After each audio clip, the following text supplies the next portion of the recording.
Good morning.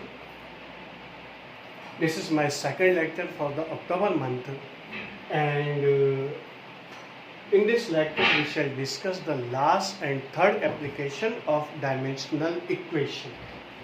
This is the last and third application to establish the relation among various physical quantities.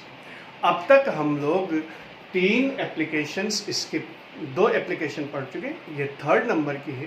पहली application थी to convert one system of unit into another system of unit of a physical quantity.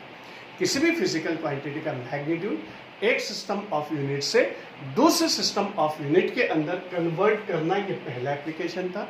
दूसरा था to check the validity of a physical formula, to check the validity of a physical formula, जिसमें कोई भी physical formula हो उससे dimensionally वो valid है या करेक्ट है या नहीं है, इस चीज़ का पता हम लोग इसके अंदर लगा लेते हैं डायमेंशनली. और तीसरा आता है to establish the relation among various physical quantities. ये चीज़ आपके पास इसके अंदर. तो हमारे पास इसके अंदर एक एग्जांपल हमने कंसिडर किया है. A small spherical ball of radius R falls with velocity v. Ball की रेडियस r है, वेलोसिटी v है, through a liquid having coefficient of viscosity eta. उस लिक्विड में से एक स्फेरिकल बॉल है जिसकी रेडियस r है, वो किसी लिक्विड के अंदर डाली जाती है. वो v वेलोसिटी से लिक्विड के अंदर ट्रैवल कर रही है. लिक्विड की coefficient of viscosity eta given है हमारे पास. Find the viscous drag force F on the ball assuming depends on eta r v.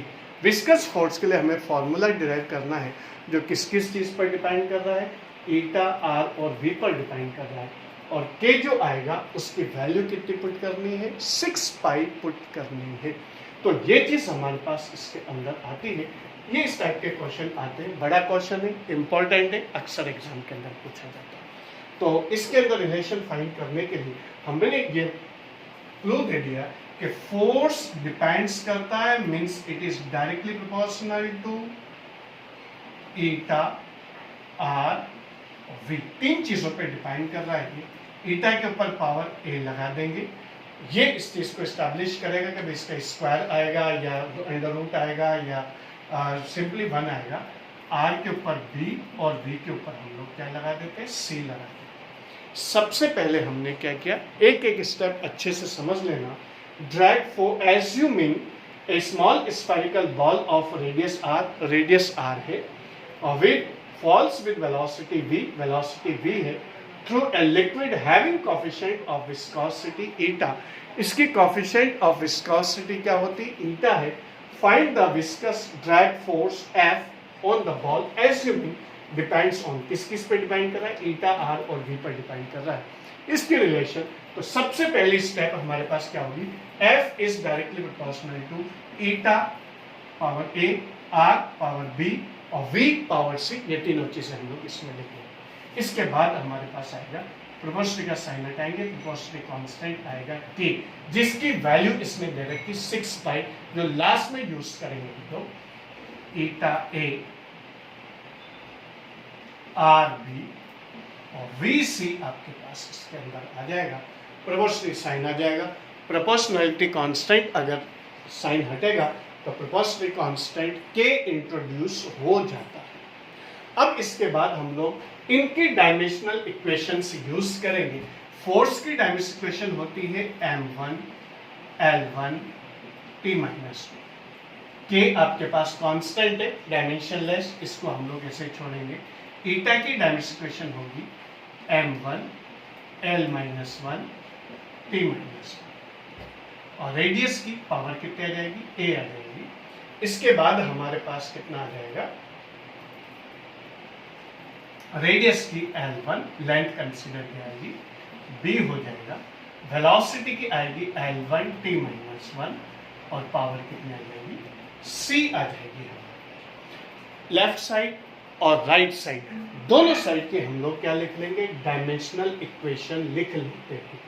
और डायमेंशनल इक्वेशन लिखने के बाद कोएफिशिएंट ऑफ विस्कोसिटी की m1 l-1 t minus one आ जाएगी। L1 रेडियस की, वेलोसिटी की L1 t minus one, power c आपके पास आ गई। अब हम लोग क्या करेंगे, ये जो a, b और c पावर्स लगी हुई है उसे अंदर की डायमेंशन इक्वेशन की पावर से हम लोग मल्टीप्लाई करेंगे, तो हमारे पास वैल्यू क्या आ जाएगी,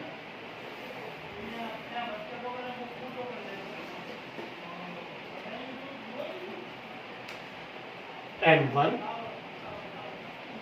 L1 t minus two is equal to ma L minus a t minus a, ये फर्स्ट वाले का हो गया। इसके बाद सेकंड वाले के अंदर b को 1 से मल्टीप्लाई करेंगे, LB। थर्ड वाले को हम लोग c से मल्टीप्लाई करेंगे, LC को 1 से, LC t माइनस से। ये आपके पास इसके अंदर वैल्यूज आ गई। अब हम लोग क्या करेंगे, m की वैल्यूज को एक साथ, L की वैल्यूज को एक साथ, T की वैल्यूज को एक साथ लिख देंगे। सबसे पहले हमने क्या किया, जो भी आपके पास क्वांटिटीज फोर्स या जो भी क्वांटिटी आपके पास जिन जिन क्वांटिटीज पे डिपेंड कर रहा है, प्रपोर्शनल का साइन हटा लगा करके और उसमें a b c लगाएंगे, प्रपोर्शनल का साइन हटाएंगे, प्रोपोर्शनली कांस्टेंट k आएगा, और फिर उसके बाद सब जितने भी फिजिकल क्वांटिटीज k को छोड़कर डायमेंशन कांस्टेंट है, तो इसकी डायमेंशन इक्वेशन नहीं आएगी, बाकी सबकी डायमेंशनल इक्वेशन इसके अंदर हम लोग कंसीडर लिख लेंगे। और फिर इसकी जो पावर्स a b c हमने कंसीडर की थी, उन पावर से अंदर वाली जो डायमेंशन इक्वेशन की पावर्स है उन्हें मल्टीप्लाई कर देते हैं, और मल्टीप्लाई करने के बाद फिर हमारे पास क्या आ जाएगा, m1 L1 t minus to m की a की टर्म है, L आपके पास कितनी आ जाएगी, minus a plus b plus c, t की आ जाएगी माइनस a माइनस c। ये आपके पास m l और t की पावर्स आपके पास इसके अंदर आ जाएगी। बेस सेम हो, पावर्स ऐड हो जाती है, तो हम लोगों ने सिंपली ऐड किया, m सिंगल है, m के ऊपर पावर है आ गई, उसके बाद l माइनस a इसका प्लस b प्लस c, और t की माइनस a माइनस c आपके पास है। अब इसके बाद हम लोग क्या करेंगे, comparing powers of m l and t, mass, length और टाइम के पावर्स को कंपेयर करेंगे, यानी इधर की m की पावर इधर की m की पावर के इक्वल, इधर की l की पावर इधर की l की पावर के इक्वल, इधर की t की पावर इधर की t की पावर के इक्वल। क्यों? क्योंकि हम लोग वैलिडिटी, अगर फॉर्मूला हमारा वैलिड है तो दोनों साइड की mm की पावर्स, ll की पावर्स और tt की पावर्स एंड डायमेंशन इक्वेशन दोनों साइड की क्या होती है, सेम होती है, तभी तो हम लोग उसे वैलिड फॉर्मूला मानते हैं। सेम चीज यहाँ पर यूज करेंगे, m की पावर इधर है a, इधर है m की पावर 1, तो आपके पास m की पावर को कंपेयर किया, a is equal to 1, l की पावर है इधर minus a plus b plus c, और ये वाली वैल्यू आपके पास किसके इक्वल होगी, 1 के इक्वल। तीसरी आगे आपके पास minus a minus c is equal to कितना आ जाएगा, -2। ये आपके पास 3 इक्वेशंस हो गई। अब इन 3 इक्वेशंस को सॉल्व करके हमें किसकी वैल्यू ने कैलकुलेट करनी, a b c की वैल्यूज कैलकुलेट करनी है। ये a की वैल्यू तो आपके पास पहले से आएगी, इसे उठा करके हम लोग इसके अंदर से, आप लोग चाहें तो इक्वेशन फर्स्ट हम लोग इसको डाल देते हैं, और फिर उसके बाद इनको हम लोग सेकेंड, थर्ड और फोर्थ डाल देंगे, ताकि सॉल्व करने में आसानी रहेगी हमारे पास। अब हमें क्या करना है, इन तीनों इक्वेशंस को सॉल्व करके a b c की वैल्यू कैलकुलेट करना, जो वैल्यू आएगी उसे इसमें पुट कर देंगे, फॉर्मूला आपके पास आ जाएगा, a इज इक्वल टू 1 आ गया from fourth and first, minus a की जगह पुट करेंगे 1, minus c is equal to -2, तो minus C is equal to आ जाएगा -2, ये -1 इस साइड पर जाएगा, प्लस का हो जाएगा, minus C is equal to -2 + 1 -1, दोनों साइड से माइनस माइनस कम हो गया, सी इज इक्वल टू कितना आ गया, 1 आ गया। दोनों साइड का माइनस कैंसिल हो गया, आप चाहो तो इस तरह से भी शो कर सकते, काट दिया, सी इज इक्वल टू कितना आ गया, 1 आ गया। a इज इक्वल टू 1 आ गया, c इज इक्वल टू 1 आ गया। अब ये दोनों वैल्यूज हम लोग किसके अंदर पुट करेंगे, थर्ड के अंदर। फ्रॉम थर्ड में क्या रहेगा, माइनस a की जगह 1 प्लस b और प्लस c की जगह 1 इज इक्वल टू 1। -1 और +1 कैंसिल हो जाएंगे, चाहे तो ऐसे काट कर शो कर सकते हैं, आप चाहे तो उस साइड पे बेस करके भी शो कर सकते हैं। b इज इक्वल टू कितना आ गया, 1 आ गया। तीनों वैल्यूज आपके पास इसके अंदर आ चुकी है। a इज इक्वल टू कितना आ गया आपके पास, 1 आ गया। b इज इक्वल टू कितना आ गया, 1 आ गया। c इज इक्वल टू कितना आ गया, 1 आ गया। अब फ्रॉम फर्स्ट इक्वेशन से आपके पास f is equal to k eta, power a है यानी 1, r पावर b है, b की वैल्यू भी 1, v पावर c है, c की वैल्यू भी कितनी आ रही, 1 आ रही है। तो पावर्स आपके पास 1 आ गई।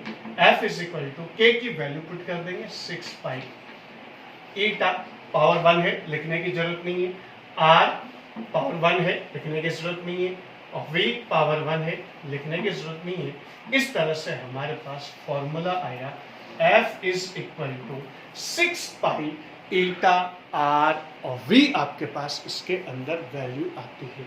तो हमारे पास f is equal to 6 pi eta r v हमारे पास इसके अंदर वैल्यू आई, और इसी की वैल्यू हम लोगों को कैलकुलेट करके और इस तरह से फॉर्मूला ड्रा करके यहाँ पर हमारे पास सबसे पहले जो भी डिपेंडेंट्स हैं उनके सिंबल्स लिख करके ABC लगा दो, फिर उसके बाद प्रपोस्ट का साइन हटा करके k कांस्टेंट यूज कर लो। ये कांस्टेंट की वैल्यू कभी गिवन होगी कभी नहीं गिवन, इसमें दे रखी है k is equal to 6 pi use करना है, नहीं आप k as it is use कर लो, फिर सबकी डाइमेंशन लिख दो। पावर्स जो है BC आपके पास आ रही है वो अंदर की पावर्स से मल्टीप्लाई कर दो, m, l और t की पावर्स को एक साथ लिख करके 3 पार्ट्स में डिवाइड करके m की पावर को इधर की m की पावर के इक्वल, इधर की l की पावर्स को इधर की l की पावर के इक्वल, इधर की t की पावर्स को इधर की t की पावर्स के इक्वल करके और 3 इक्वेशंस हम लोग ऑब्टेन कर लेते हैं। अब इन 3 इक्वेशंस को सॉल्व करके हम लोग a, b, c तीनों वैल्यूज कैलकुलेट करते हैं, और कैलकुलेट करने के बाद हमारे पास जो वैल्यूज आएगी उस वैल्यू से हम लोग क्या करेंगे, इसको फॉर्मूले के अंदर पावर्स की वैल्यू ABC की पुट करेंगे और आपके पास फॉर्मूला आ जाएगा। अगर अंडर रूट हो, अगर पावर हाफ हो तो अंडर रूट में लिखेंगे, माइनस में के अंदर पावर आ रही है नीचे चली जाएगी ऊपर से, ये अपॉन के अंदर आएगी। अगर पावर्स माइनस हाफ है अंडर रूट के अंदर नीचे चली जाएगी, और इसी तरह से बाकी की वैल्यूज हम लोग इसके अंदर सॉल्व कर लेते हैं। नेगेटिव पावर से नीचे भेज दो, पॉजिटिव पावर ऊपर रहेगी, स्क्वायर है स्क्वायर आ जाएगा। अगर मान लो पावर आपके पास हाफ है तो उसे अंडर रूट के अंदर शो कर सकते हैं हम लोग। इस तरह से हमारे पास इसके अंदर वैल्यू कैलकुलेट हो जाएगी। फ्यू सेकंड्स आपको नोट करने के लिए दे देता हूँ, इसके बाद फिर हम लोग लिमिटेशंस ऑफ डायमेंशनल इक्वेशन पर डिस्कस करेंगे और फिर हमारा ये चैप्टर फिनिश हो जाएगा।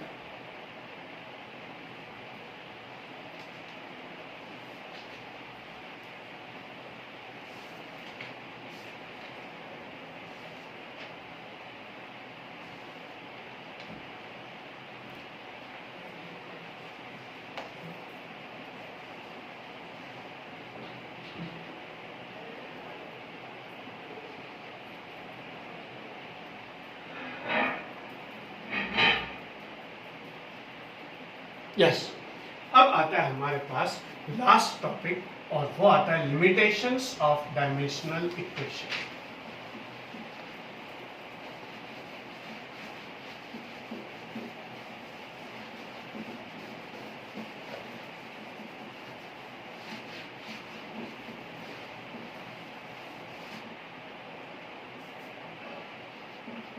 Limitations of dimensional equation.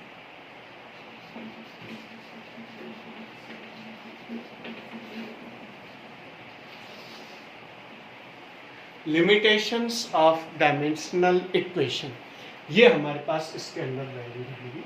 तो लिमिटेशंस ऑफ डायमेंशनल इक्वेशन के अंदर हमारी डायमेंशनल इक्वेशन के जहाँ पर एप्लीकेशन है वहीं पर डिसएडवांटेजेस या लिमिटेशंस भी हैं, कि जहाँ पर इतनी यूज़ हो रही है कि हम लोग वैलिडिटी चेक कर रहे हैं और है जो एक फिजिकल क्वांटिटी की वन सिस्टम ऑफ यूनिट से magnitude another system of unit के अंदर हम लोग फाइंड कर रहे हैं, रिलेशन यानी फार्मूला वगैरह डिराइव कर रहे हैं, तो कुछ लिमिटेशंस में पहली लिमिटेशंस इसके अंदर क्या है कि pure ratio constant pure numbers के बारे में कोई इंफॉर्मेशन नहीं देती। जैसे इसमें k = 6 पाई है, तो ये डायमेंस इक्वेशन से आप लोग फाइंड नहीं कर सकते। प्योर रेशियो कांस्टेंट अगर आपके पास आ रहा है, डायमेंशन लेस क्वांटिटी आ रही है और वो फॉर्मूले के अंदर है, तो वो भी आप लोग उसके बारे में भी कोई इंफॉर्मेशन आप नहीं ले सकते। It does not give any information about pure numbers, जैसे 1/2 आ रहा है या आपके पास 1/3 आ रहा है, 6 पाई आ रहा है, 4/3 पाई आ रहा है, इस तरह pure numbers, pure ratio constant,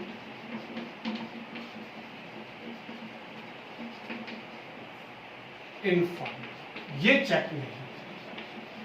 जैसे आपके पास काइनेटिक एनर्जी है, तो काइनेटिक एनर्जी का फॉर्मूला था हाफ mv², तो mv² तो इसके बारे में तो इंफॉर्मेशन दे देगा, लेकिन ये जो हाफ है, इस हाफ के बारे में ये कोई इंफॉर्मेशन नहीं देगा कि ये हाफ आएगा कि नहीं आएगा, क्या होगा, इसके बारे में डेमोन्स्ट्रेशन से हमें कोई इंफॉर्मेशन नहीं देगी। सेकेंड है, it does not give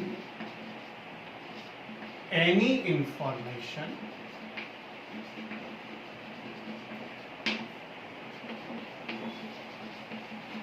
about trigonometric function. Trigonometric function. It does not give any information about trigonometric function,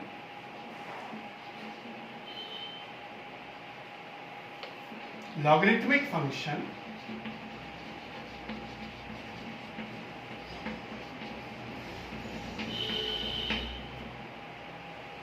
trigonometric function, logarithmic function etcetera, इनके बारे में कोई इंफॉर्मेशन, जैसे y = a sin ωt है, या आपके पास है जो इसके अंदर है जो किसी में लॉगरिथम वगैरह का फॉर्मूला आ रहा है, उसके बारे में ये कोई इंफॉर्मेशन नहीं देती, आएगा नहीं आएगा इसके बारे में कोई इंफॉर्मेशन, या एक्सपोनेंशियल फंक्शन से या हाइपरबोलिक फंक्शन से, इनके बारे में कोई इंफॉर्मेशन डायमेंशनल इक्वेशन के अंदर नहीं मिलती है। थर्ड आता है आपके पास,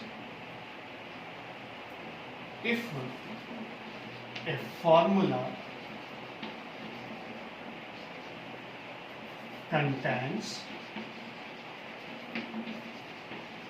more than one term,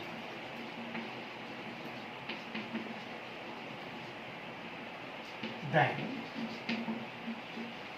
it does not, it cannot be verified. अगर एक से ज़्यादा टर्म्स किसी फॉर्मूले के अंदर आ रही है, जैसे टोटल एनर्जी हमारे पास आ गई हाफ mv² + mgh, तो फिर हम लोगों के पास इस टर्म्स की वैलिडिटी वगैरह चेक नहीं कर पाएंगे।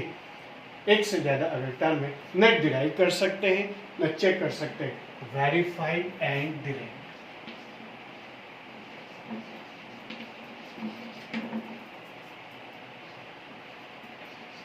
फोर्थ एप्लीकेशन है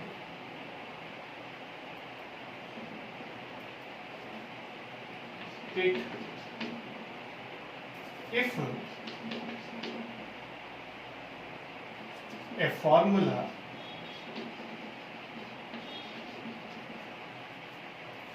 or if a physical quantity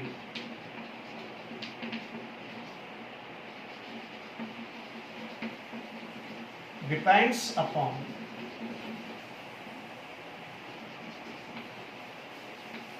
more than 3 physical quantities,